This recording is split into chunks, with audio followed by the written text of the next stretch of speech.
National E-Governance Division under Ministry of Electronics and IT, Government of India. The show where we answer your questions on various Digital India initiatives, the important topics which matter to talk about the use of Aadhaar's face authentication solution. UIDAI carries out crores of person who wants to get any benefit, subsidy or service. So either be it the central ministry or any state government or any bank, NBFC or mobile telephone company or an oil marketing company, they require the use of Aadhaar to authenticate the identity of the person. Now, apart from the, as we all are aware that we can use mobile OTP, we can use fingerprint, we can use iris scan, and also we can use face. So face authentication is the latest modality which has picked up enormously in the last few years, and today it is the fastest growing modality in our country. Over 92 entities basically from the ministries of the central government, various state governments are using it, various banks are using it, and NBFCs and mobile telephone companies are using it on a daily basis. We are currently crossed around 100 crores of face authentication so far in the country, and on a daily basis I can say that we do minimum around 30 to 40 lakhs a day. The reason for this fast growth which you have asked is, it is because it is very easy. It provides an almost instantaneous authentication facility to the person, and more so because of the convenience which it carries. So you can do it from your own mobile phone and it can be done within 5 to 6 seconds. So that is the beauty of this modality. One doesn't have to go to any particular office, or you can do by sitting in the confines of your home. So it provides that utmost the convenience to the Aadhaar number holder to authenticate his identity. That is why its adoption has become very, very so fast paced in the days we are seeing. Thank you for the detailed explanation, sir. You mentioned about that 92 government entities are using this modality. Sir, I'd like you to please explain a little more about it. Can you name some government services which are using this Aadhaar face authentication? We hear how it was a great support for the elderly in generating the Jeevan Pramaan. Yes, absolutely. So, in the central government ministries, if I may give you some examples of the most important being the Jeevan Pramaan, that is DLC campaign which is run by the central government pensioners. Even the state government pensioners are using it. So this is basically a pensioner has to submit his annual living certificate. Now this is being submitted digitally. So face authentication provides the facility to the pensioner to submit his DLC on using his own mobile, or on the mobile he can be assisted that it can be done on anybody else's mobile. So the Jeevan Pramaan app which is developed by NIC for the central pensioners as well as the state pensioners, using that app one can do the face authentication sitting in the home itself. One does not have to go now to any bank or a post office to validate or submit his DLC.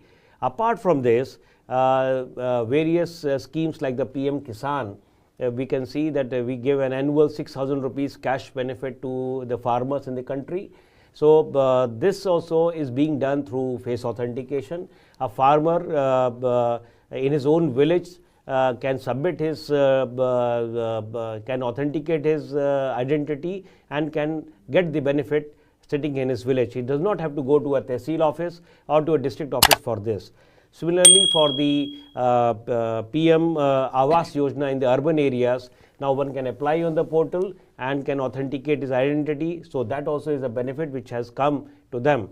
So this is basically, it has provided a convenience to the citizens that they don't have to go to any office of the any branch office or any camp office or any taluka level office or tehsil level office to get that benefit. So that is the ease which has flown right into the house of the beneficiary. Similarly, we have the National Scholarship Portal. I must say it is one of the very good example where face authentication is being used. इससे छात्रों को scholarship या छात्रवृत्ति लेने में बहुत सहायता मिली है। तो ऐसी अनेक योजनाएं भारत सरकार के विभिन्न मंत्रालयों की हैं। इसी तरह से राज्य सरकारों ने भी अपने अपने विभागों में भी इस योजना को कार्यान्वित किया है. So the list is endless. There are 92 entities and this list is growing. Thank you, sir. As we can see, Aadhaar's face authentication service is benefiting all sectors of the society. My next question would be to Vishwaji, please. Sir, which are the devices which are compatible with the Aadhaar face authentication? Yes, Shipra. So, I'll have to tell you that UIDAI is a mass enabler. And you also have to understand that sir has like briefed out very beautifully. Children, middle age, and the pensioners are using it, currently. So this shows that we have kept it at the entry level. So when you talk about the compatibility, any entry level smartphone, we are giving this in iOS, in Android. Anyone can use this with minimum specs. To deep down, into this, Android, anyone can use it, 9 and above can be used. Currently it is 15. iOS, 14 and above can be used, and currently the iOS version is 18 and above. So, sir has like briefed out here, the ages and the use cases. So this was only possible, when we keep these specs at the lower level. And yes, everybody is using it because of the, Yeah, if I may add, this is basically कोई भी smartphone जो basic entry level का smartphone होता है, जो लगभग 5-6 हज़ार रुपए से स्टार्ट होता है. अलग अलग there are so many companies which are providing such kind of smartphones. So face authentication is supported on such smartphones. तो मोस्टली ये सब एंड्रॉयड है, लगभग 90% देश में एंड्रॉयड फ़ोन्स हैं. तो सभी एंड्रॉयड फ़ोन में ये काम करता है. इसी तरह से iOS, एप्पल फ़ोन्स में भी काम करता है, और साथ में टैब डिवाइसेस में भी काम करता है. तो बेसिकली जिसके पास भी एंट्री लेवल स्मार्टफोन है या उससे हायर कैटेगरी का स्मार्टफोन है, वो इसको यूज़ कर सकता है. Thank you, sir. My next question would be again to Mr. Vishwaji. How can an individual register for Aadhaar face authentication? If you can please explain.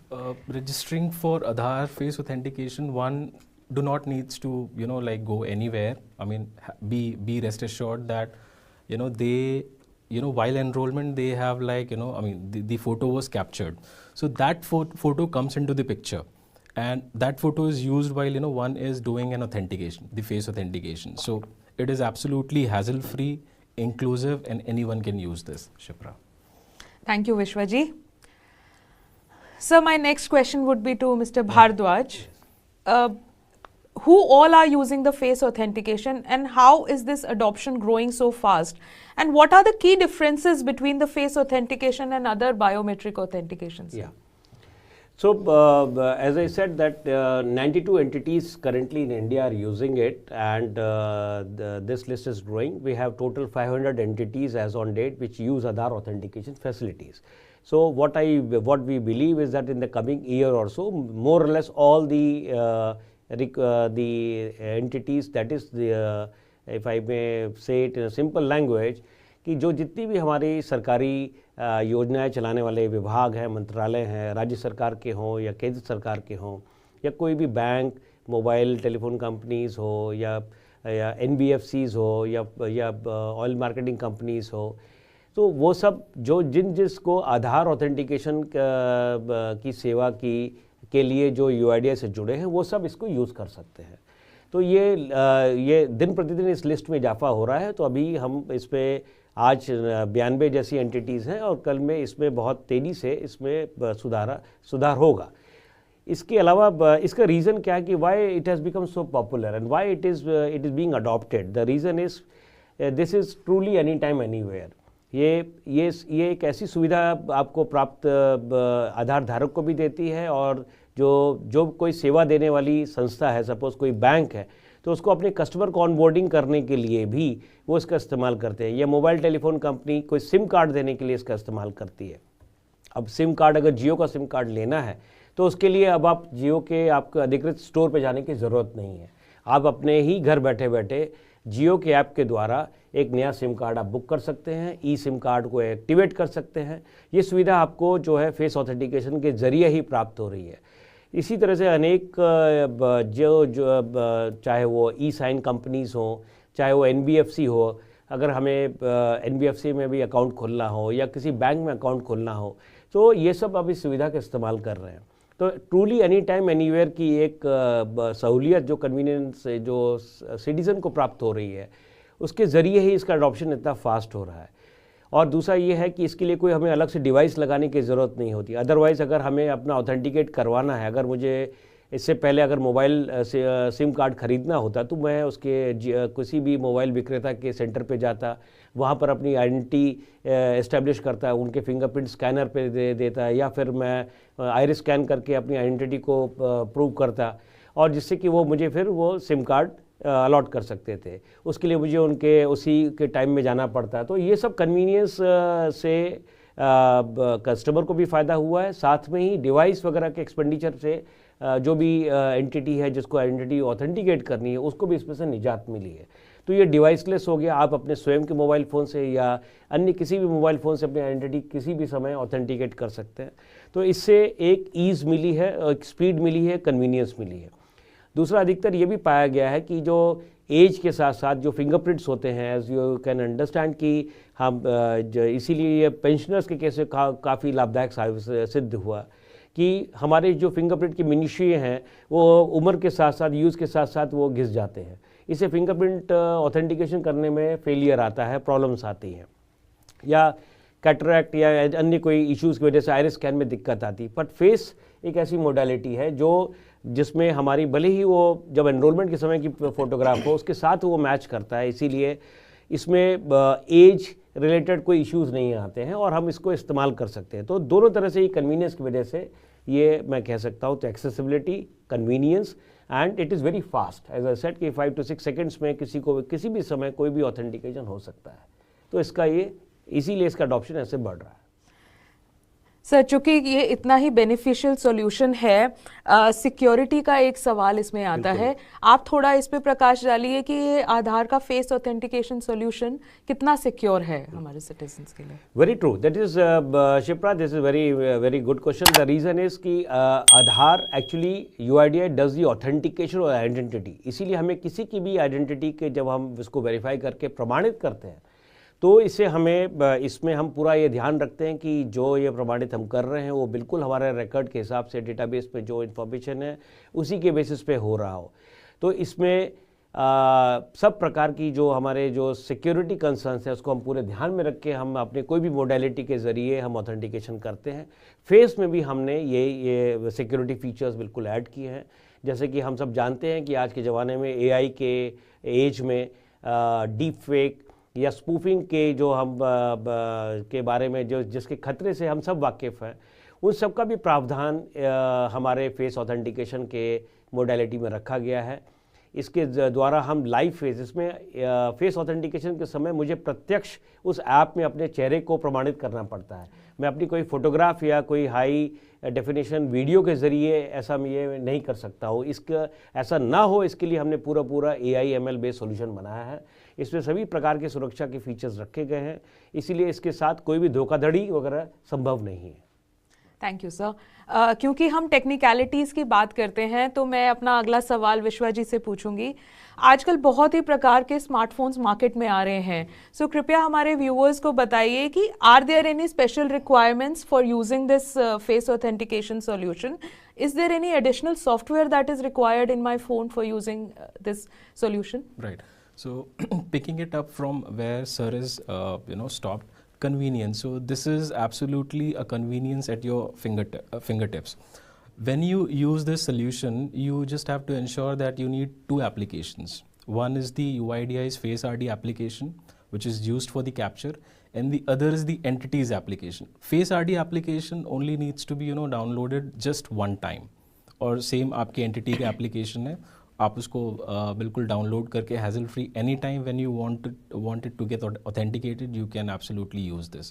सो इसमें टेक्निकल रिक्वायरमेंट्स जैसी कुछ चीज़ें ऐसी नहीं है। Only 2 things are required, one is the Aadhaar number, second is the mobile Shipra, that's it. इसमें I would like to add also, like इसमें देखिए जैसे कि हम अपने मोबाइल फ़ोन पे अलग अलग ऐप्स हम डाउनलोड करके रखते हैं, तो आधार होल्डर को मोबाइल का भी इस्तेमाल करना है, सपोज़ कि नया सिम कार्ड लेना हो, या फिर आधार होल्डर को कोई बैंक अकाउंट खोलना हो, या फिर आधार होल्डर को किसी अपने घर में किसी के पेंशन के लिए इसमें अप्लाई करना हो, या फिर स्कॉलरशिप पोर्टल के लिए अप्लाई करना है, तो ऐसी विभिन्न योजनाओं के लिए अगर हमें इस्तेमाल करना है तो सिर्फ और सिर्फ एक बार हमें वन टाइम आधार फेस आरडी ऐप को डाउनलोड करना है, और बाकी जिस ऐप के ज़रिए हमें आइडेंटिटी को ऑथेंटिकेट करना पड़ता है उस ऐप में जाकर हमें अपनी सेवा को प्राप्त कर सकते हैं।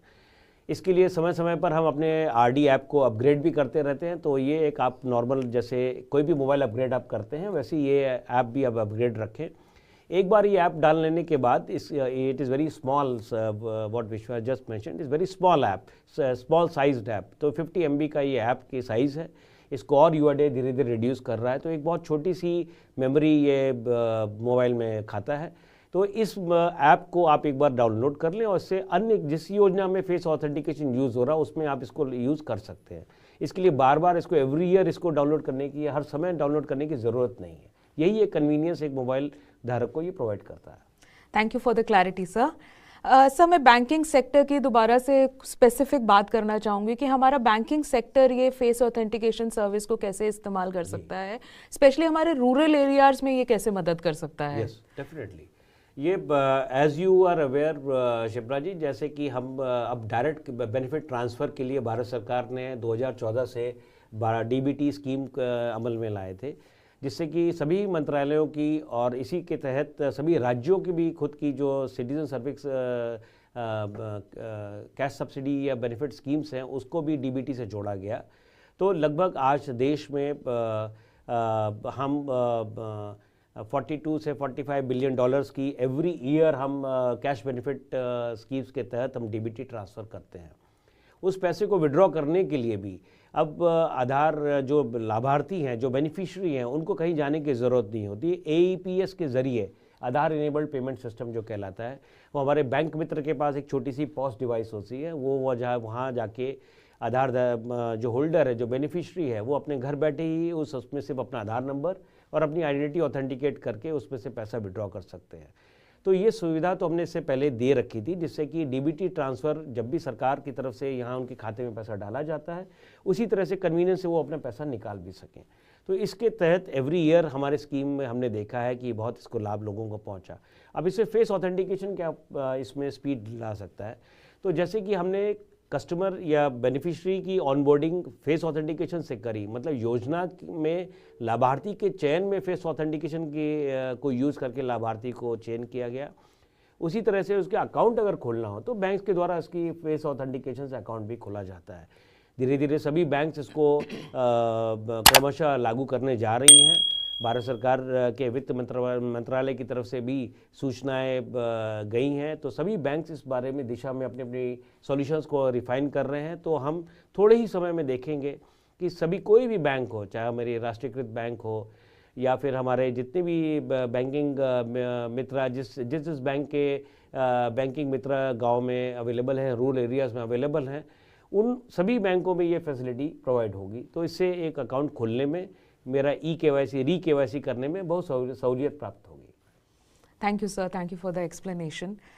विश्वा जी, मैं आपसे पूछना चाहूँगी, कई बार ऐसा होता है हमारे मोबाइल में ऐप्स फेल कर जाती हैं या कुछ ऐसा होता है, अगर फेस ऑथेंटिकेशन सर्विस कभी काम ना करे तो आप हमारे व्यूवर्स को प्लीज़ बताइए कि ऐसे में वो लोग क्या कर सकते हैं? राइट, फेस ऑथेंटिकेशन UIDAI मैं आपको ये बताना चाहूँगा, फेस ऑथेंटिकेशन की जो सर्विसेज हैं ये इस पे जो अप टाइम है UIDAI 99% से ज़्यादा अप टाइम रखते हैं। Of course sir is leading this from the front, so we have a very good ratio when it comes to face authentication. Numbers are increasing and this is only possible when we have a good uptime.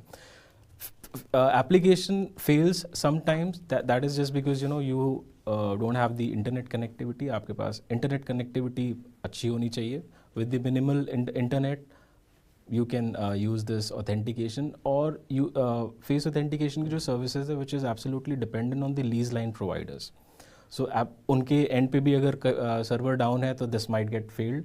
And the most important thing is that you need to have a well lit background, and जिससे कि आपका face capture बहुत ही आसानी से हो जाता है. तो this is what Shipra the viewers need बिल्कुल, to understand. जैसे अंधेरे के वातावरण में, अंधेरे में इस तरह से फिर फेस ऑथेंटिकेशन का जो है फेलियर हो जाएगा. तो you have to be, as Vishwa ji ने जैसे बताया, ये एक वेल लिट बैकग्राउंड में अगर आप खड़े होके और मोबाइल में आप अपना फेस ऑथेंटिकेशन करना चाहेंगे तो उसमें 100% सक्सेस मिलेगी। Alright, thank you sir. Sir, private sector के बारे में भी बताइए, आपने इसके बारे में ब्रीफली बताया था, बट एक बार फिर बताइए कि हमारे जो प्राइवेट सेक्टर में कंपनीज हैं, हमारी एमएसएमईज हैं, हमारे स्टार्टअप्स हैं, क्या वो भी फेस ऑथेंटिकेशन सर्विस को अडॉप्ट कर सकते हैं? यस, देखिए फेस ऑथेंटिकेशन मोडालिटी जो है सभी के लिए अवेलेबल है। इसमें हम कोई डिफरेंशिएशन नहीं करते कि कौन फेस ऑथेंटिकेशन यूज़ कर सकता है और कौन नहीं कर सकता है। तो जो भी हमारे 500 जितनी संस्थाएं हैं जो मैंने जैसे बताया कि केंद्र सरकार के मंत्रालय है या राज्य सरकार के विभाग हैं या फिर कोई म्यूनिसिपल कॉरपोरेशन है या फिर कोई भी जैसे प्राइवेट संस्थाएं, जैसे हमने इस पर चर्चा करी पहले कि बैंक्स हो गई, एनबीएफसीज हो गए, ऑयल मार्केटिंग कंपनीज हो गई, ई साइनिंग कंपनीज हो गई, और अभी जो ईज़ ऑफ गवर्नेंस के हिसाब से हमने ये भारत सरकार ने ये भी निर्णय लिया है कि इसकी आधार ऑथेंटिकेशन की सेवाएं अन्य सभी संस्थाओं को भी प्राप्त कराई जाएंगी आगे चल के। तो इसमें जो भी हमारे आधार ऑथेंटिकेशन सिस्टम में जो एंटिटी जुड़ रही हैं उन सभी को ये फैसिलिटी प्रोवाइड की जा रही है। इसमें उनको बस इतना यही करना पड़ेगा कि अपने कस्टमर फेसिंग ऐप में जो भी उनका ऐप है उस ऐप में फेस ऑथेंटिकेशन को इंटीग्रेट करना पड़ेगा। तो अगर वो कोई भी करता है तो वो इस सुविधा का लाभ प्राप्त कर सकता है। Thank you, sir. As we continue our discussion, more and more viewers are joining in. मैं उनके लिए फिर से बता दूं that today we are here at the 11th episode of Ask Our Experts, where we are discussing about Aadhaar's face authentication service. I request all of you to keep writing your questions about it in the live chat. We would like to answer as many questions as we can during the show. If your questions stay unanswered, then don't worry. Our experts will respond to your queries in a document and we'll be uploading that document on our Digital India and NEGD websites. Kindly note down the URLs for those websites. For Digital India, you have to go to www.digitalindia.gov.in. And for NEGD website, you have to go to www.negd.gov.in. I'll also like to tell our viewers that you will get a chance to win some rewards from Digital India for asking your questions. At the end of the show, we will be choosing some Digital India question ninjas. I will be announcing their names and they'll be requested to send in their details at awareness@digitalindia.gov.in. Kindly note down this email ID. Sir, now let's take certain questions from our viewers. Sure. The first question has come from Sunil Kumar Yelumarthi. He is asking, face authentication is useful for older people whose fingerprints are no longer identifiable. Can you please explain this? Yes. Suresh has raised a very valid question. You see, जैसे हमने पहले चर्चा भी करी है कि biometric authentication के लिए हम 3 प्रणालिका का इस्तेमाल करते हैं, फिंगरप्रिंट, आइरिस और फेस। आधार ने जब ऑथेंटिकेशन फैसिलिटी स्टार्ट करी तो सबसे पहले फिंगरप्रिंट और आइरिस ऑथेंटिकेशन, बायोमेट्रिक ऑथेंटिकेशन की फैसिलिटीज़ को प्रोवाइड कराया था। तो फिंगरप्रिंट्स में जो हम at the time of enrolment अपनी when we give our fingerprints, so those fingerprints are stored in our database. As and when we do an update, then also we can update the fingerprints which are stored in the database. So what we do in Aadhaar authentication using fingerprint, that when we place our finger on any fingerprint scanner, so that image is matched with the image stored in the database. Now generally what happens, suppose if I am a young person or if I somebody whose fingerprints, because when I am young, the fingerprint minutiae which we have in our fingerprints, they are absolutely very clearly discernible. So one can see very clearly the minutiae of the fingerprints. But what happens with age or rough use, we see that slowly and slowly there is withering of the fingerprint minutiae. So what happens when old people who have enrolled in Aadhaar and their fingerprints which are stored in the database and the fingerprints which are then they are giving for using it for authentication, there generally we see a mismatch. So in old cases, and in the cases of people with hard labour, से farmer है, किसान हो गए जो मजदूरी करते हैं, ऐसे लोगों के फिंगरप्रिंट ऑथेंटिकेशन में अक्सर हमने फेलियर देखे। तो ये हाउ टू ऑब्विएट दिस, तो ये बहुत बड़ा एक जटिल समस्या थी, क्योंकि जो व्यक्ति है वो तो जेन्युइन व्यक्ति है, लेकिन ऑथेंटिकेशन नहीं होने के कारण से उसका अगर लाभ से वंचित नहीं हो, तो उसके लिए फिर हमने काफ़ी इसमें रिसर्च भी किया कि किस तरह से इसको फिंगरप्रिंट ऑथेंटिकेशन को और मजबूत बनाया जाए। तो इसी के साथ साथ फिर हमने फेस, चूँकि हमने फेस फोटोग्राफ भी ली थी eight the time of enrolment, तो इसीलिए हमने फेस ऑथेंटिकेशन मोडालिटी को डेवलप किया। इसके पीछे ये भी कारण था कि कोविड के दरमियान में कॉन्टैक्टलेस फैसिलिटीज़ देने के लिए जब एक पूरी तरह से विचार स्टार्ट किया गया, तो एक मोडालिटी, इस मोडालिटी में बड़ी तेज़ी से काम हुआ और फेस ऑथेंटिकेशन का इस तरह से यहाँ हमने ईजाद किया। तो ये कम्प्लीटली हमारी इन हाउस ये सॉल्यूशन है, और इसको फिर हमने जो ये test cases over the years जो हमने टेस्ट करके, और जो अभी हमारी 92 जितनी एंटिटीज़ यूज़ कर रही हैं, तो रिज़ल्ट ये आता है कि जो उम्र दराज लोग हैं, तो people who are old, people who are engaged in hard labor, in their case the success of face authentication is over 95%, whereas in such people the success rate of fingerprint authentication is hardly 65%. So you can see there is a huge jump in the success of the fingerprint or the face authentication. Sir, आपकी इसी बात पे एक बहुत ही interesting question आया है सुनीता जी से। वो ये कह रही हैं कि आप ऑथेंटिकेशन के बारे में बात कर रहे हैं, कृपया मुझे समझाइए ये ऑथेंटिकेशन का मतलब क्या है? बिल्कुल, बहुत सही सवाल है सुनीता जी। ऑथेंटिकेशन देखिए, आधार में आपने जब आपने 2009 में आधार अथॉरिटी की रचना करी, तो देश में उस टाइम ये डिसाइड किया गया कि प्रत्येक व्यक्ति को जो देश में है उसको आधार एक आइडेंटिटी, डिजिटल आइडेंटिटी दी जाएगी। वो डिजिटल आइडेंटिटी हमारा 12 डिजिट का आधार नंबर था। आधार प्राप्त करने के लिए आपका एनरोलमेंट किया गया था, जिसमें आपने अपने 10 उंगली के अपने फिंगरप्रिंट्स, अपने आइरिस 2 आइरिस स्कैन्स और फेस फोटोग्राफ, और इसके अलावा आपने सिर्फ और सिर्फ 4 हमारे डेमोग्राफिक जिसको एट्रीब्यूट बोलते हैं, जैसे नाम, पता, उम्र और जेंडर। तो ये 4 डिटेल्स और ये फिंगरप्रिंट्स बायोमेट्रिक्स हमने सबमिट करी थी। इसके बेसिस पे ही आधार अथॉरिटी ने आपको एक 12 डिजिट का आधार नंबर, यूनिक आधार नंबर दिया। इसको हमने यूनिक, बायोमेट्रिकली यूनिक आइडेंटिटी कहलाता है।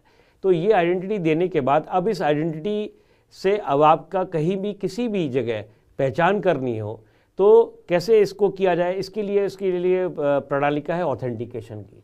तो ये प्रमाणन जो होता है, ये ऑथेंटिकेशन इसको बोलते हैं, जिसमें अब आप अगर अपने सपोज़ किसी बैंक में गए या किसी सरकारी योजना का लाभ लेने के लिए आप किसी सरकारी योजना के दफ्तर में गए, वहाँ पर आपको अपनी आइडेंटिटी अगर प्रूव करनी है, तो उस प्रूव करने की प्रक्रिया को ऑथेंटिकेशन कहते हैं। तो उसको आप कैसे प्रूव कर सकते हैं? आपको अपना 12 डिजिट का आधार नंबर देना होगा, और साथ में कोई भी बायोमेट्रिक जैसे फेस, फिंगरप्रिंट या आइरिस स्कैन या मोबाइल OTP के ज़रिए आप कर सकते हैं। सबसे ज़्यादा सुरक्षित अगर प्रमाणन जो प्रक्रिया है उसको हम बायोमेट्रिक ऑथेंटिकेशन कहते हैं, जैसे फिंगरप्रिंट, आइरिस और फेस। और इसमें भी सबसे ज़्यादा जिसकी एफिशिएंसी है, सक्सेस रेट है, वो है फेस। इसीलिए फेस ऑथेंटिकेशन बहुत ही प्रिफर्ड चॉइस है for any agency who wants to authenticate someone's identity. इसीलिए यही पूरा in nutshell is the whole essence of authentication. तो आप ऑथेंटिकेट अपनी आइडेंटिटी को करते हैं, कैसे प्रूव हो कि मैं ही हूँ और कोई नहीं, इसको हम ऑथेंटिकेशन कहते हैं। I hope that clarifies your question Sunita जी।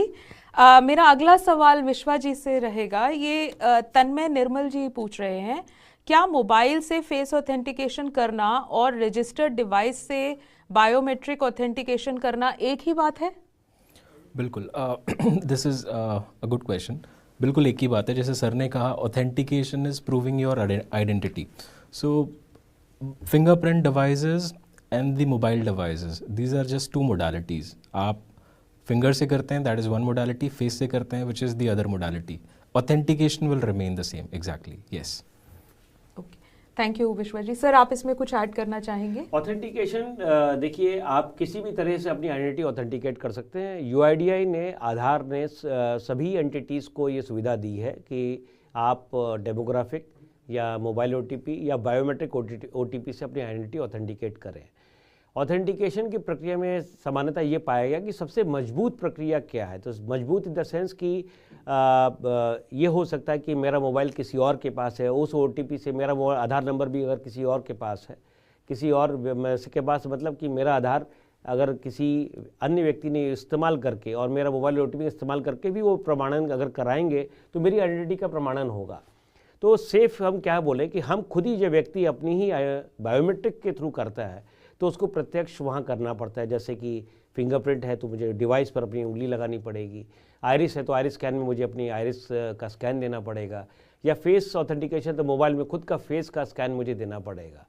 तो सबसे सेफ जो हम मानते हैं जिसको इसीलिए बैंक्स या मोबाइल कंपनीज इसको अडॉप्ट करती हैं वो है बायोमेट्रिक ऑथेंटिकेशन। तो बायोमेट्रिक ऑथेंटिकेशन अब धीरे धीरे ये नॉर्म बन गया है। केंद्र की सभी स्कीमों में, DBT स्कीमों में बायोमेट्रिक ऑथेंटिकेशन के ऊपर ही जोर दिया जा रहा है, राज्यों में भी इस बात पर जोर दिया जा रहा है। बायोमेट्रिक ऑथेंटिकेशन ही एक सबसे मजबूत जो है ऑथेंटिकेशन की प्रणालिका है। लेकिन उस प्रणालिका में हम किसी से भी करें, चाहे वो फिंगरप्रिंट हो, चाहे आइरिस स्कैन हो, चाहे फेस हो, हम कर सकते हैं।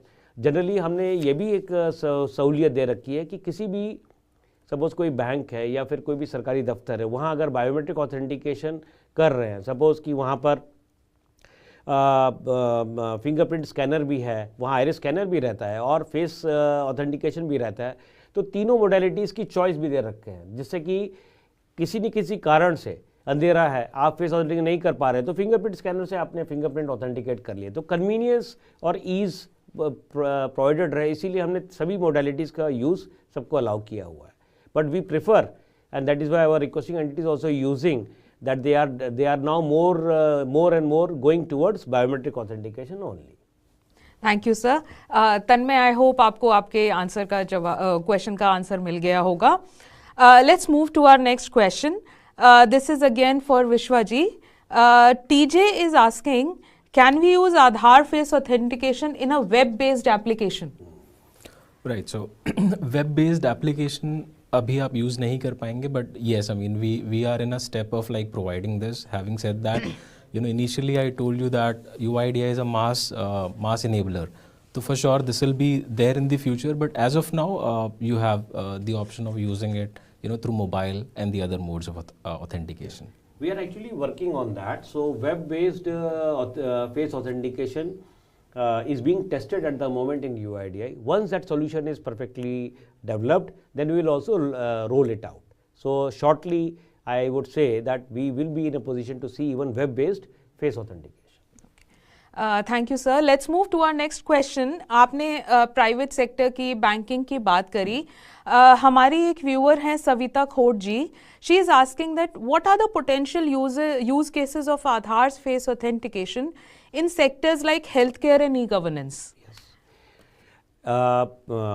It's a very good question, I would say, because you see, first I will tackle this good governance or e-governance. You see, we have the SWIC rules, that is Social Welfare Information Knowledge Rules. Basically, इसको ease of governance की संज्ञा दी गई है। तो आधार authentication की सहूलियत जो है, फैसिलिटी जो है, कोई भी संस्था जो रेगुलेटेड संस्था है, जैसे सरकारी कोई विभाग है या फिर कोई बैंक है या NBFC है, मोबाइल कंपनी है या गैस कंपनी है, अभी तक उनको ही प्राप्त थी। भारत सरकार इस बारे में इसमें आधार एक्ट में अमेंडमेंट भी किया जा रहा है, जिसमें ये सुविधा अन्य सभी संस्थाओं को प्राप्त कराई जा सके। फॉर एग्जांपल, जैसे कि होटल्स हैं, कोई airline ticket booking airline company है, या हॉस्पिटल्स हैं, या फिर कोई प्राइवेट एंटरप्राइज है, ये सब भी अब आगे चलकर आधार ऑथेंटिकेशन की फैसिलिटी को यूज़ कर सकेंगे, मोडालिटी को यूज़ कर सकेंगे। अब कोई भी एंटिटी या कोई भी संस्था जो आधार ऑथेंटिकेशन कर सकती है, उसमें वो अपने ऐप में या फिर अपने पोर्टल में फेस ऑथेंटिकेशन की सहूलियत को अगर उसमें इंटीग्रेट करेंगे तो वो फेस ऑथेंटिकेशन भी यूज़ कर सकेंगे। तो ये इनका ई गवर्नेंस। तो ई गवर्नेंस में हम जैसे कि कोई भी हमें सर्टिफिकेट्स वगैरह इशू करने होते हैं, या ई गवर्नेंस में हम कोई if I say there are numerous examples one can give in e governance services which can be extended to a citizen. it can be a private entity, it can be a semi-private entity, it can be a government entity. So there are many applications which are run on which are basically doing an e-governance service. Now, if these are currently, if the state of place, if they are on mobile app base, and if they are allowed to do an Aadhaar authentication, then they can use face authentication at the moment. As Vishwa had mentioned, that we are in the process of developing a web-based model. So anybody through a portal also, any entity which is allowed to do Aadhaar authentication using their portal can do face authentication. That is one part. You wrote about healthcare services. Yes. इसमें national health authority अभी अपनी योजना में प्रधानमंत्री जन आरोग्य योजना में जो किसी को बेनिफिट लेना हो तो उसके लिए आपको पीएमजे योजना में एनरोल करना पड़ता है। वो एनरोलमेंट की प्रक्रिया में मतलब उसमें जो बेनिफिशियरी बनने के लिए भी आप फेस ऑथेंटिकेशन के ज़रिए आप उसमें बेनिफिशियरी बन सकते हैं, और जब आप बेनिफिट लेने जाते हैं तब भी फेस ऑथेंटिकेशन किया जाता है। तो इसी तरह से नॉट ओनली इन इसी राज्य की कुछ राज्यों की योजनाओं में भी हेल्थ केयर में भी इन्होंने फेस ऑथेंटिकेशन को इंटीग्रेट किया है, जैसे उड़ीसा राज्य में हुआ है। तो ये अब धीरे धीरे सभी राज्यों में ये अभी करेंटली जो हेल्थ केयर सर्विसेज दे रहे हैं उसमें है। जैसे मैंने बताया, जब ये आधार ऑथेंटिकेशन की मोडालिटी नॉन रेगुलेटेड एंटिटीज़ को भी प्राप्त हो जाएगी, जैसे सपोज कोई इंश्योरेंस कंपनी है या फिर for that health insurance company है, तो they can also do that kind of Aadhaar face they can use face authentication. तो धीरे धीरे इसके यूज केसेस में what I can see there is going to be a huge rise in such number of cases, but yes you can use it for health care services, it is being used, it can be used for any e-governance services which is currently being done, and their numbers will keep on multiplying. That was very insightful, sir. Sir, the next question, it seems it has come from a parent. Yeah. Komalji, she is asking that I came to know about Bal Bhuvan. So, Bal Bhuvan में भी face authentication का इस्तेमाल होता है क्या? I think that they are referring to the Pradhan Mantri Matra Vandana Yojana in that case. I think so. अगर आंगनवाड़ी के संदर्भ में इन्होंने सवाल किया तो women and child development ministry के द्वारा भी इनकी जो कुछ योजनाएं हैं जिसमें वो फेस ऑथेंटिकेशन की सहूलियत दे रहे हैं। फेस ऑथेंटिकेशन का टूल जो है हमने सभी को प्रोवाइड कर रखा है। वो हमारे iOS में भी है, ऐप स्टोर में भी है और प्ले स्टोर में है। वहाँ से डाउनलोड करके कोई भी संस्था जो आधार ऑथेंटिकेशन यूज़ करती है उसको इंटीग्रेट करके यूज़ कर सकती है। तो इसके लिए अब हमें यूज़ केस बनाने का काम संबंधित मंत्रालय के विभाग को करना होगा या फिर किसी संस्था को करना होगा जो अभी हमारी आधार ऑथेंटिकेशन की सहूलियत को इस्तेमाल कर रही है। तो ऐसे में जहाँ तक मुझे ये यूज़ केसेस के बारे में जो इनका कोमल जी का जो प्रश्न है कुछ अगर आंगनवाड़ी से रिलेटेड में अगर मुझे ऐसा लगता है तो उस केस में हाँ उनकी कुछ योजनाओं में फेस ऑथेंटिकेशन यूज़ हो रहा है। बट ये मैंने ये भी देखा है कि एक योजना में फेस ऑथेंटिकेशन यूज़ करने के बाद उस मंत्रालय की अन्य योजनाओं में भी या विभाग की अन्य योजनाओं में भी फेस ऑथेंटिकेशन को वो बढ़ा रहे हैं। तो एक जगह शुरू होने के बाद उसमें अन्य योजनाओं में इसका लाभ दिखा जा सकता है। तो I believe that may suffice his question. I hope Komal ji आपको आपके उत्तर सवाल का उत्तर मिल गया होगा।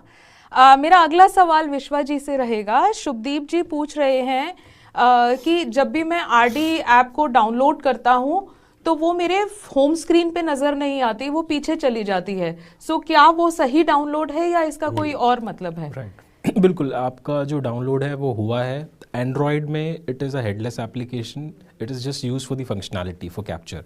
तो वो आपको आपके होम स्क्रीन में इवन डाउनलोड्स में भी नहीं दिखेगा आपको, but this is there. iOS में it is just a functionality, आपको आइकन के रूप में दिखेगा, but this is there to use, this is ready to use. बिल्कुल, this is a faceless app. तो बेसिकली आपने एक बार डाउनलोड कर लिया तो वो आपके मोबाइल में वो स्टोर हो जाता है। So you don't have to worry कि भाई उसका मुझे आइकन नहीं दिख रहा है। तो ये डाउट नहीं करना है कि वो हमारे मोबाइल में सेव हुआ है कि नहीं हुआ है। You have to download only once the download is done, it becomes a faceless app. So it's a faceless app, Shubdeep ji. Don't worry, the app gets downloaded on your phone and it is properly working.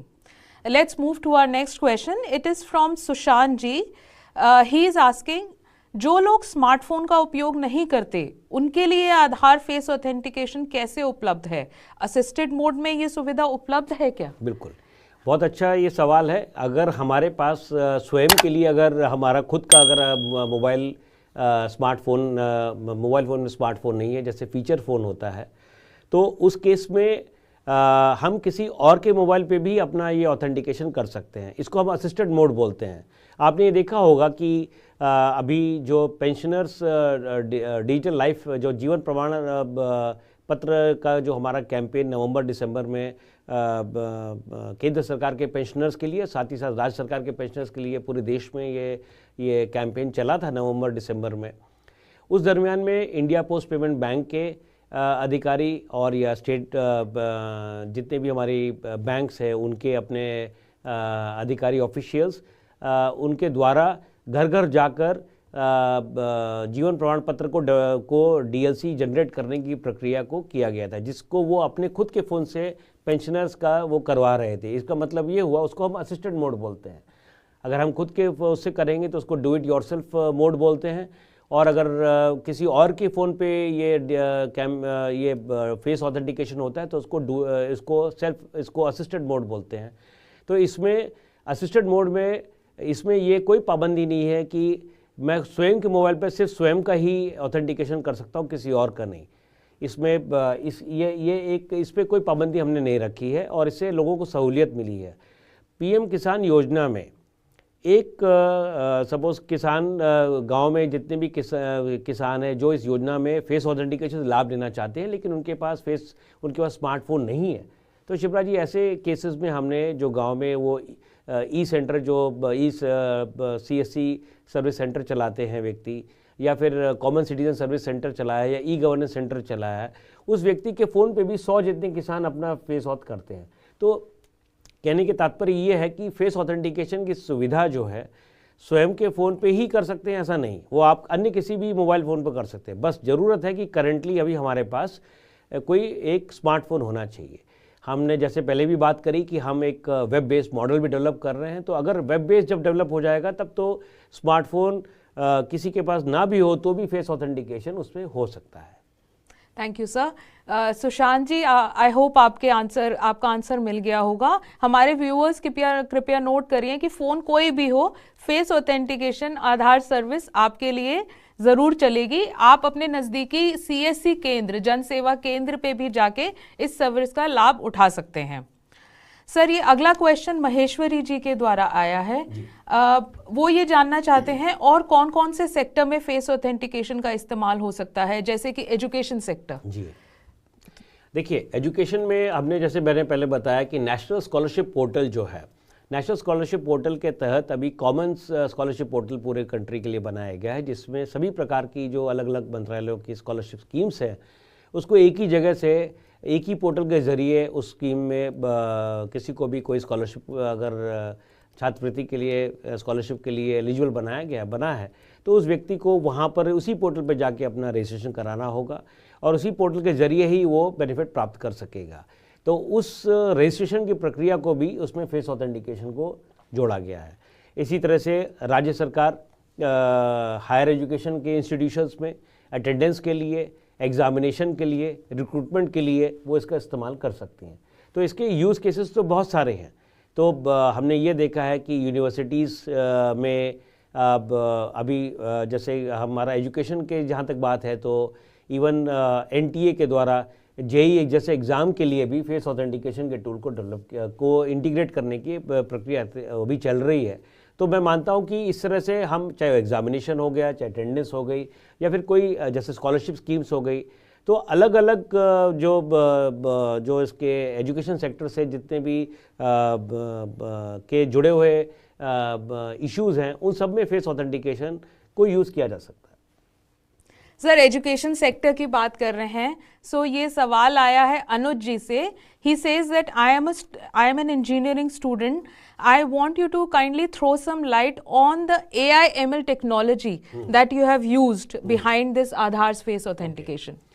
Anuj, UIDAI has developed in-house through its young professionals the face authentication app and the Face RD app we call it. And this modality is very based on AI ML. What we do is, as I had earlier mentioned also, कि हमें इसमें ये सुरक्षा का प्रावधान रखना था कि इसमें स्पूफिंग या फिर डीप फेक के ज़रिए इसमें, because as you understand liveness detection बहुत ज़रूरी होता है कि रियल पर्सन का ही ऑथेंटिकेशन हो रहा है, ना कि कोई उसके फोटोग्राफ का या हाई डेफिनेशन कोई वीडियो का उससे रिप्ले करके और ऑथेंटिकेट करने की कोई कोशिश करें। आप जैसे मैंने पहले भी बताया कि हम इस मोडालिटी को बैंक्स में बहुत यूज़ हो रहा है आजकल, फेस ऑथेंटिकेशन को। सिमिलरली ऑयल ये अपनी मोबाइल कंपनीज यूज़ कर रही हैं। चूँकि ये बहुत सुरक्षित प्रणाली का है, इसीलिए बैंक जैसी संस्थाएं इसको अडॉप्ट कर रही हैं। इसमें AIML की टेक्नोलॉजी को हमने इंटीग्रेट किया हुआ है। इससे हम तुरंत ही इसमें अगर कोई वीडियो के जरिए या फिर फोटोग्राफ के जरिए अगर कोई दैट इज़ इसको नॉन लाइव पर्सन की तरह से अगर इसमें कोई बाईपास करने की कोशिश करे तो ये ऐप इसको रोक देता है, ऑथेंटिकेट नहीं करता है। तो ये निरंतर इसको हम अपग्रेड करते रहते हैं। इसके काफ़ी हमने वर्जन जब से लॉन्च किया है तब से हमने अपने वर्जन अपग्रेड किए हैं शिप्रा जी।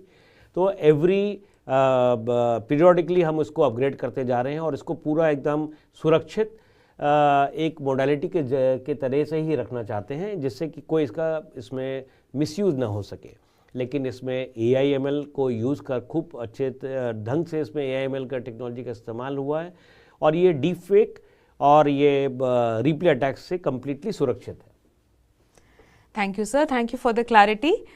My next question is from Barnali ji. She is from Delhi. She is asking that, is it a free app and can I use it 24/7 or is there any time that I can use it? Yes, it's absolutely a free app. It is, you don't have to, you only have to download it from either the Google, that is the Android, the Play Store or the App Store. Now, there is no charge which is being levied by UIDAI for this. So it's absolutely a free app. The upgrades also, it is whenever it is upgraded, we release upgrade version, and then that you can automatically download. So there are absolutely no charges for it, and absolutely it's a free app. It's a headless app, and it runs on all Android phones and all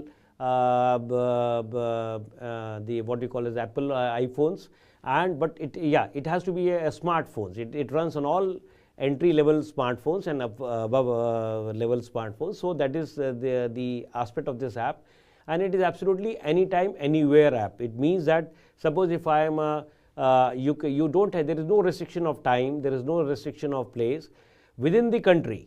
Within the country, if you want to suppose say buy any SIM card today, either from Airtel or Vodafone or Jio, you can do it absolutely anytime, anywhere, at the time of your choosing, at the place of your choosing. Because the Aadhaar authentication allows you to authenticate your identity anytime, anywhere. That's very informative, sir. समय का अभाव होने के कारण हम एक last question और ले लेते हैं. She is Sakshi from Kanpur. She is asking कि do you have any such use case in any other country जैसा ये फेस ऑथेंटिकेशन है आधार का? Yes. Now, Aadhaar, as you know, it's the world's biggest and the largest biometric identity-based program. There is no other example of such this thing, and that is why there is no other corresponding level example I can give you which matches what Aadhaar's face authentication is achieving. Today we have achieved over 100 crores, 1 billion face authentications till date, and every day it is around 30 to 40 lakh face authentications are happening. On a daily basis, UIDAI is doing around 8 to 9 crores, 9 crores plus of total authentications daily, out of which currently the state of play of face authentication, which is a very, very latest modality, is around 40 lakhs today. But mind you, in the coming days, you will see that this is going to be the default authentication modality. So there is no other example I can give you, Sakshi, that which is able to match the scale at such a population scale at which UIDAI is working. So we should be proud, as we within the UIDAI are very proud of the achievement of UIDAI. Even the whole nation is proud, because it is giving a truly anytime anywhere authentication facility to its residents. Thank you, sir. Thank you, Sakshi, for such a wonderful question. With this, we come to the end of the 11th episode of Ask Our Experts, which was on the topic Aadhaar's face authentication. Hope you have enjoyed the discussions. Thank you so much, Mr. Bhardwaj and Mr. Vishwa, for answering all the questions of our viewers. Now we will announce the Digital India Question Ninjas. Their names are Sunil Kumar Yelumarti, Tanmay Nirmal, Savita Khot, and Sushant. Congratulations to all of you. You are requested to send in your details to our email ID awareness@digitalindia.gov.in. I would like to thank all our viewers for participating in this YouTube live show. If any of your questions have gone unanswered, I request you to kindly go to our websites digitalindia.gov.in and negd.gov.in. On both these websites, we'll be answering your questions in a document, and we'll be uploading this document on these websites in due course of time. I'm Shipra Abraham signing off now. We will be back with our next episode next week. Till then, goodbye.